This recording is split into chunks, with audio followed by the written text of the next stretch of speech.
When my twin sister and I were still floating in our mother's belly like two beans in warm soup, our grandfather, a proud war veteran, made arrangements that would change our lives before we ever learned to crawl. He'd promised us in marriage to the grandsons of his two closest comrades. The idea sounded like an old family tradition, something out of a dusty memoir.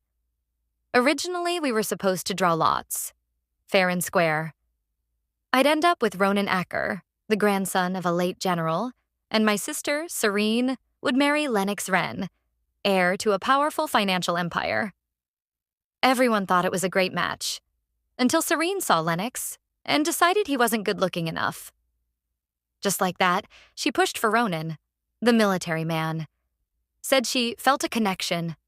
She always had a flair for drama. I was stunned.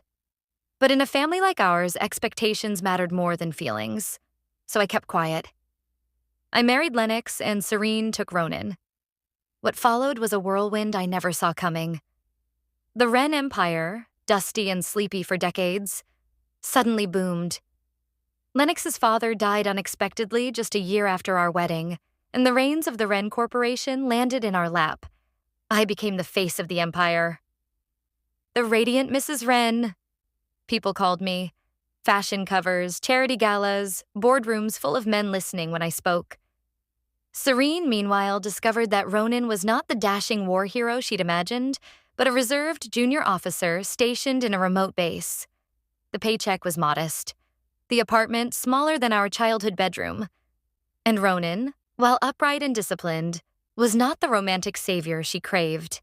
She became bitter, and bitterness has a way of boiling over. It happened on our grandfather's 80th birthday. There were fireworks outside and string quartets inside. She waited until I was alone on the terrace, sipping wine under fairy lights. She walked up to me wearing a pastel pink dress, the same color I was wearing, as if trying to mimic my life to the last thread. "You should have stayed out of it," she muttered. "What?" Before I could blink, she drove a fruit knife deep into my stomach. I didn't even feel it at first, just a blooming warmth. Then the pain hit, white and searing. "You stole my life," she screamed as my knees buckled. No one even looked our way. The music played on. Guests laughed inside. My world spun in silence. I remember her pulling the knife out, her hand trembling. Either from fury or triumph, I'll never know. My blood splattered across her pale pink silk dress like red ink on a lie. The last thing I saw was Lennox running toward me, his face drained of color. Then, I opened my eyes. To the soft clink of makeup brushes on a vanity table. To my 20-year-old reflection staring back at me, alive and whole. To the exact morning Lennox and Ronan were due to arrive for our formal engagement ceremony. I gasped, touched my abdomen, smooth, intact. "Today's the big day," my mom called out from the hallway. "Hollis, get ready, they'll be here soon." Yes, that's my name. Hollis Celine. And apparently I'd been given a second shot at life. I rushed downstairs, still in disbelief. The scent of jasmine tea floated through the air. Grandpa and Dad sat chatting on the patio as if nothing had ever happened. Serene was already sitting on the couch. In full makeup, curls bouncing, smile plastered. When she saw me, she smirked like she knew something I didn't. "You look surprised, Hollis," she purred. "I already know who I'm choosing." My chest tightened. The look in her eyes was unmistakable. She had come back too. She remembered everything. Before I could speak, the doorbell rang. My mother opened the door and ushered in the two men who would shape our fates. On the left, Ronan Acker, tall and straight in his dark blue military uniform. His posture perfect, his eyes focused and warm. On the right, Lennox Wren, cool and refined in an Armani suit, gold cufflinks flashing subtly. The luxury watch on his wrist probably cost more than our entire living room set. "Gentlemen," Grandpa beamed, "meet my granddaughters, Serene and Hollis. Years ago, I made a promise with your grandfathers. It's time we fulfill that bond." Just like before, the plan was to draw lots, but not this time. "I want Lennox," Serene blurted, practically bouncing off the couch. She marched up and latched onto his arm like she was claiming a prize at a fair. "It was love at first sight," she said sweetly. "I only want him." Lennox's eyebrows twitched. He clearly wasn't used to being pounced on like that. But he smiled politely. I knew what I had to do. Before Grandpa could say anything, I walked right up to Ronan. "I'd be honored," I said, cutting off the awkward silence. "To be engaged to you." Ronan's eyes met mine. There was a flicker of surprise, then calm. Then something else, a softness that nearly melted me on the spot. He saluted, sharp and respectful. "Miss Hollis, I'll do everything I can to make you happy." Behind me, Serene whispered, "Enjoy your life of ramen and laundry, dear." But I didn't care. Because in that moment, as Ronan smiled at me with quiet strength, I knew something she never did. Money isn't what makes a man valuable. Integrity does. The days leading up to the wedding were a strange blend of chaos and calm. Serene paraded around in designer gowns, flashing engagement rings that sparkled like stolen stars. She boasted to anyone who'd listen that the Wrens had gifted her a diamond necklace worth more than a small apartment. She even arranged for bridal portraits to be taken at a 5-star hotel, with her face turned just so, like she'd practiced looking rich in the mirror for years. She was radiant, yes, but it was a sharp kind of shine, a light that could burn rather than warm. In contrast, I kept my engagement quiet. Ronan didn't come bearing opulence or promises of penthouses. Instead, he came with sincerity. He'd visit on Sundays with locally grown fruit tucked under one arm and a shy smile. He'd sit with Grandpa on the porch, listening intently to old war stories, asking respectful questions, and never once trying to impress. And that's what made him stand out. He wasn't trying. He was simply being. And that was everything. While Serene posed for bridal magazine shoots, I spent my afternoons learning more about the Carters, Ronan's family. They weren't wealthy, not by a long shot, but their name came with quiet respect. His mother, Laurel Carter, had raised Ronan alone after his father died during a covert operation in the Balkans. She worked as a school librarian and was known to slip snacks into children's backpacks and lend books past due dates without a second thought. "Mrs. Carter's son?" people would say. The honest one. Good head on his shoulders. I heard that phrase a lot. What struck me most was the simplicity of it all. There was no glamour to Ronan's world. No show. But there was depth, steadiness, the kind of love that didn't demand attention but could carry weight. My mother said, "He's already a company commander. Give him a few more years and he'll be a force." My father, who had always been distant with Serene's flashy boyfriends, actually smiled after his first conversation with Ronan and said, "That boy listens when you talk, and when he talks, you should listen." Our wedding was scheduled for late spring. The sun was still gentle, the sky not too harsh. Serene wore a handcrafted gown imported from Italy, embellished with pearls and laced with hand-stitched flowers. The price tag was obscene. I chose a satin dress with minimal embroidery, but every stitch felt like it belonged to me. My veil was passed down from my mother. The fabric had a faint lavender scent from being tucked away in cedar. It wasn't grand, but it was filled with meaning. Ronan didn't say much when he first saw me at the end of the aisle, but his eyes did. I've never seen eyes like that. Not wide with amazement, but deep. Like he'd known this moment was coming all along and had been waiting for it patiently, quietly, without a trace of doubt. His hands were steady when he took mine. His voice, when he whispered, "You look like peace," trembled slightly, and I believed him. The ceremony was modest, with only 15 tables. No chandeliers, no celebrity performers, no imported oysters. Just warmth, conversation, and care. His mother made sure the first dish served was my favorite. Sea bass steamed with ginger and scallions. She didn't ask what I liked. She knew. I later learned she had asked my mother weeks before. That single dish meant more to me than the entire spread at Serene's 80-table spectacle. Later that night, when Ronan brought me to our new home, a 2-bedroom apartment assigned by the military, he looked apologetic. "It's not much," he said, standing awkwardly near the door, keys still in hand. I stepped inside. The floorboards were clean. The windows faced south. Sunlight filtered in, soft and golden. "It's perfect," I said, and meant it. That night, as I opened my closet to hang my wedding dress, I found a small box resting on the top shelf. Inside was a full set of military history books, beautifully bound and bookmarked with my name scribbled in soft pencil. I had once mentioned, offhand, that I wanted to learn more about military strategy. He remembered. "I set a reminder in my phone the day you said it," he mumbled, rubbing the back of his neck. "Thought it might make a nice gift."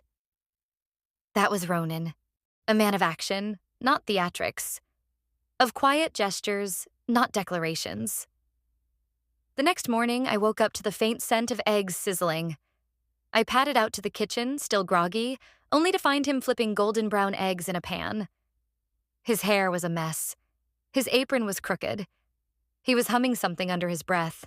A military march, I think. "You cook?" I asked, surprised. He looked startled, then smiled sheepishly. "In the Army, if you don't learn fast, you starve. Figured I'd practice while I wait for you to wake." The eggs were perfect. Crisp edges, golden yolk. Just the way I liked them. And I realized, at the wedding banquet, he'd noticed I avoided runny eggs. He watched. He remembered. He cared. Later that day, we visited his mother. Their home was older but cozy, filled with books and the smell of medicinal herbs. Mrs. Carter hugged me tightly, then stepped back and studied my face with the kind of intensity only a mother could pull off. "Did he make you breakfast?" "Yes," I said, smiling. "He's been like that since he was little," she said proudly. "Used to bring me soup after his father died. 8 years old, carrying a thermos bigger than his head." That night, as we sat quietly on our small balcony, the stars stretched above us like scattered breadcrumbs. Ronan sat close but didn't crowd me. He peeled roasted chestnuts one by one and handed them to me wordlessly. "You mentioned once they were your favorite," he said when I gave him a questioning look. "You have a habit of remembering everything." "Only when it matters," he said. I didn't reply. I couldn't. Because my chest ached with something unfamiliar. Not infatuation, not excitement, but something deeper. Safety. Maybe even love. A different kind.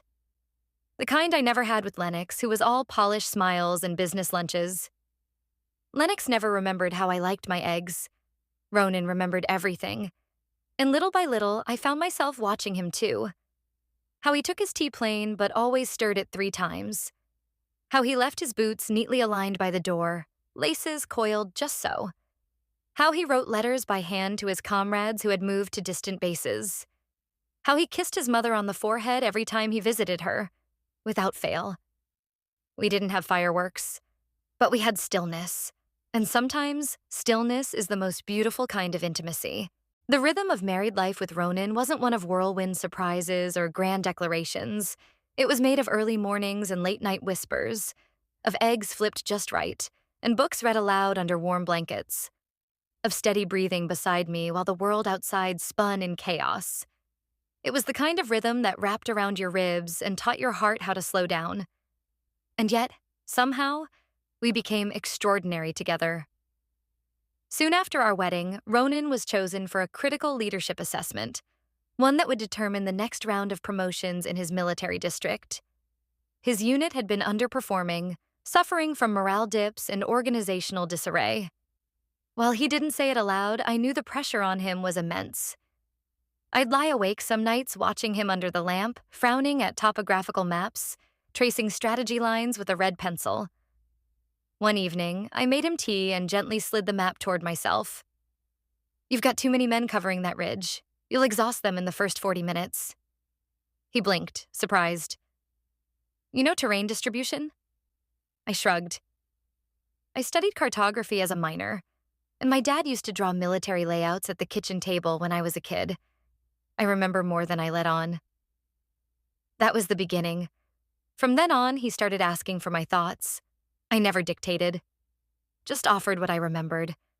Things from articles I read, conversations I overheard at past Ren banquets, even the flirtatious nonsense I used to ignore when Nathan's clients gossiped about military affairs over cigars. Now, every fragment of information became useful.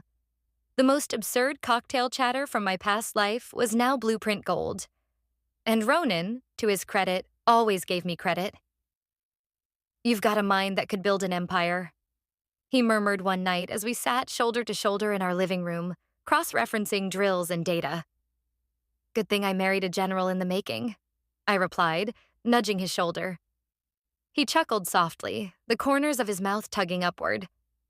That night, as we lay in bed, he turned to me in the dark and whispered, "Promise me something. Anything. If I ever start treating you like a shadow instead of a partner, call me out." I took his hand in mine. "You'd never."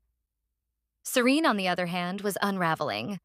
Her messages started subtly. Photos of shopping bags, luxurious brunches, private car rides with captions like, "Just another Tuesday." They were never directed at me, but always sent during moments when she knew I'd see them. A timed performance for an audience of one. Once, she even forwarded me a video of her standing on the staircase of a mansion, a glittering wall of Hermes handbags behind her. "Hope you're not stuck doing laundry today, sis."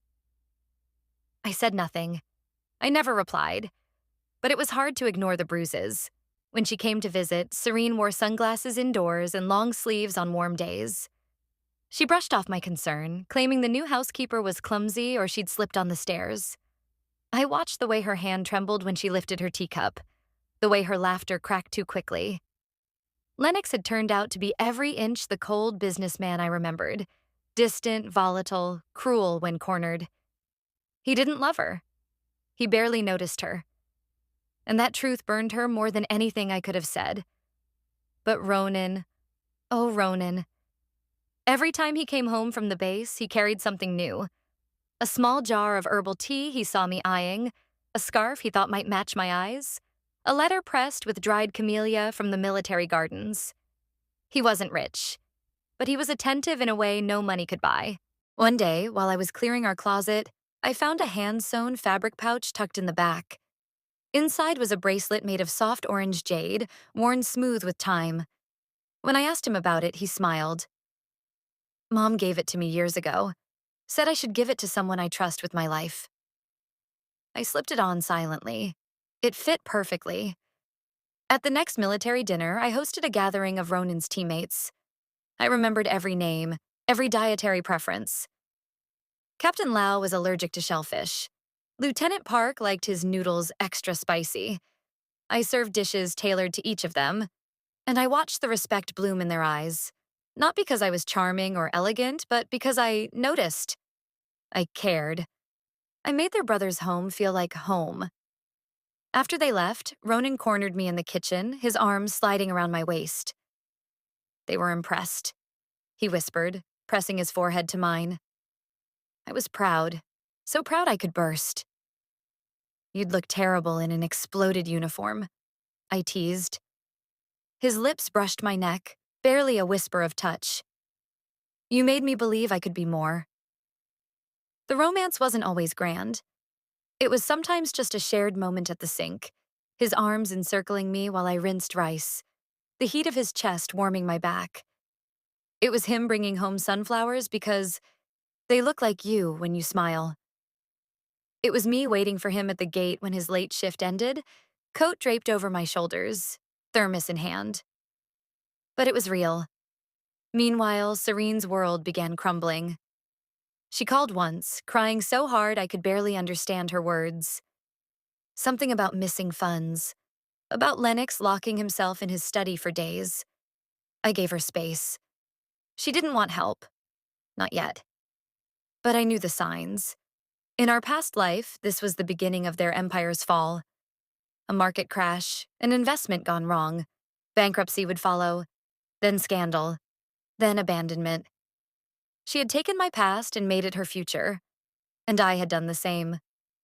One evening, as the sun painted our little apartment gold, Ronan brought me a paper bag filled with roasted chestnuts.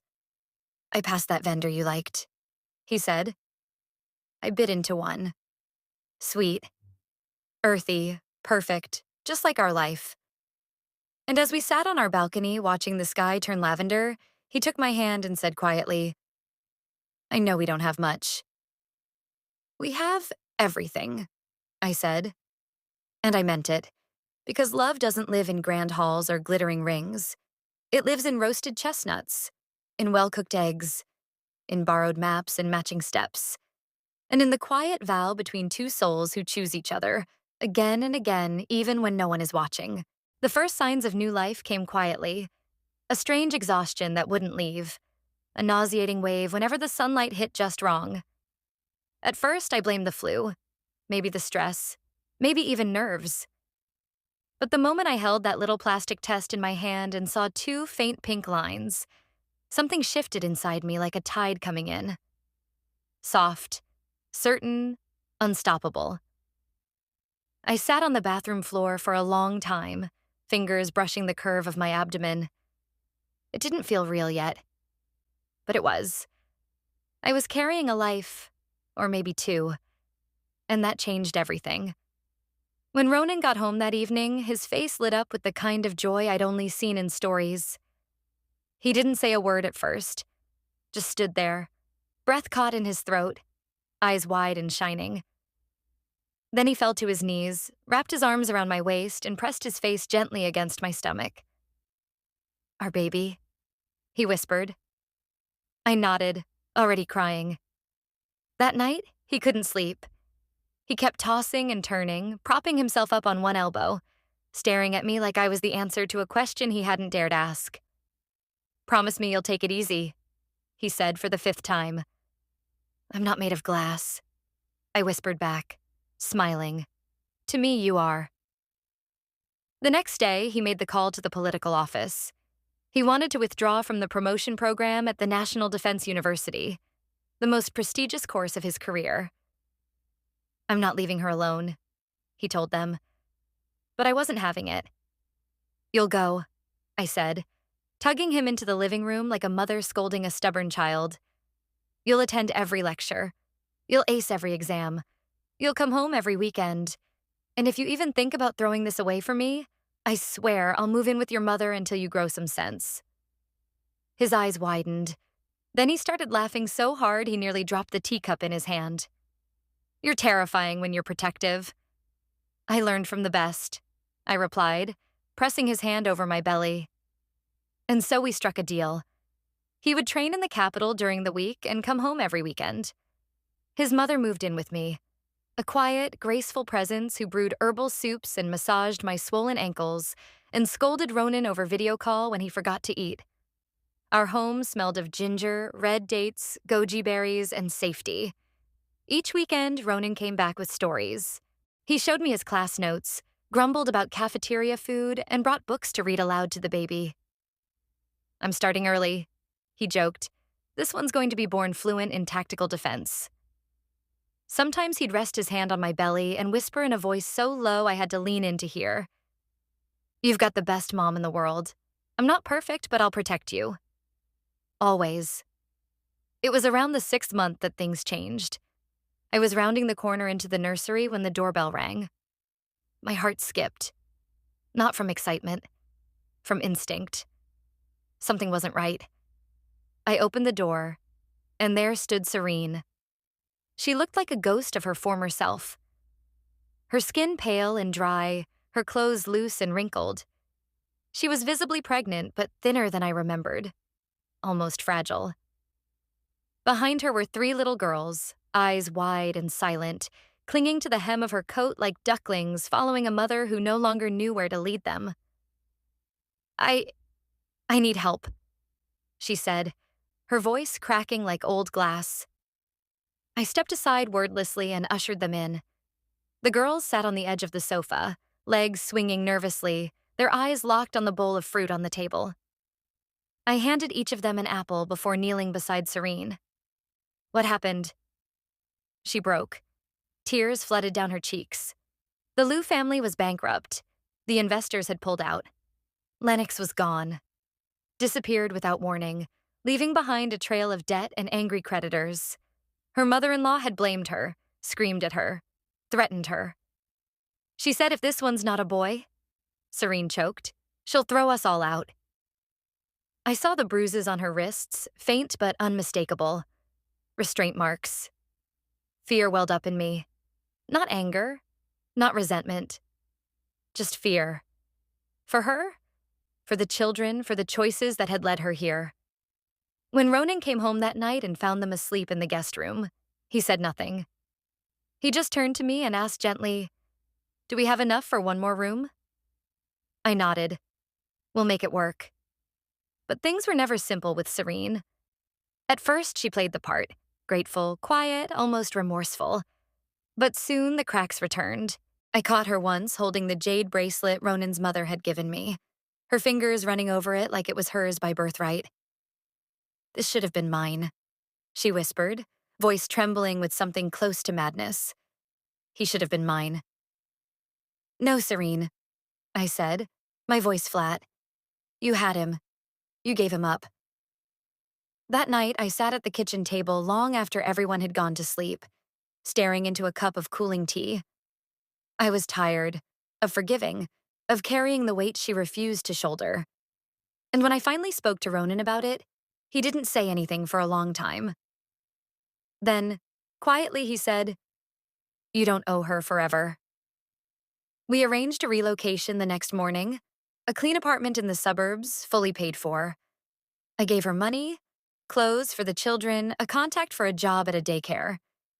She accepted it all in silence, then, just before leaving, turned to me and said, "You always win." "No," I said, staring her down. "I just never stopped trying." Time moved forward. My belly grew heavy. Ronan returned home for good, promoted to regimental chief of staff, and awarded the rank of major. The entire base applauded when his name was called. His mother wept quietly in the corner, clutching my hand. And then came the night the twins decided it was time. I woke at 3 a.m. with contractions sharp enough to make me cry out. Ronan flew into motion like a man possessed. He grabbed the hospital bag, calmed his mother, called the car, and held my hand through every scream. And when the doctor told him we might have to choose me or the babies, he gripped the surgeon's wrist and said with no hesitation, "Save my wife." 12 hours later, we met our son and daughter. Ronan cried. Really cried. Not from fear, but from wonder. He kissed my forehead again and again, whispering, "You're my hero. You did this. You gave us everything." And I realized then, I had. Years pass differently once you have children. Days feel endless, but the years vanish before you can count them.